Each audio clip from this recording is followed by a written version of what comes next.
This is the end of math education. Let me tell 2 stories, and then I will answer that. I never met my grandfather. He died before I was born. But a story that was told to me by my grandmother was about what happened. He was very good at math. What happened when the calculator came out. And he thought, he always kind of liked new technology. When the calculator came out, math teachers at the time apparently said, this is a disaster.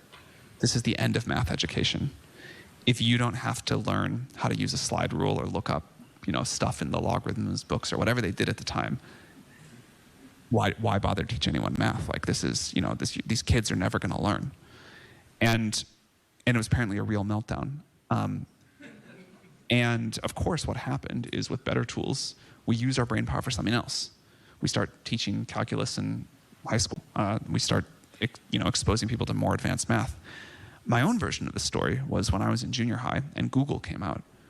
And the teachers at the high school, I heard this from the older kids, were really panicked.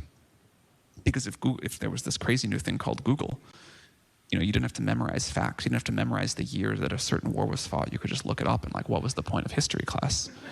And if you didn't have to fire up your car and drive to the library and learn to use the card catalog and then walk down and try to find this book, but someone had checked it out and then try to find some other book. You didn't have to suffer that hour. Then what was the point of learning? And I had gone to the library and used the card catalog as a little kid a little bit. And I was like, no, that's a really bad experience. I could do something better with that hour of my life. And again, what happened, so there was this brief effort at my school to ban Google and get these pledges not to use it and whatever. And then people realized oh man, we can give our students more tools and we can expect more out of them. And sure, maybe they drive to the library a little bit less, but they can use that time to think harder or come up with new ideas or do whatever.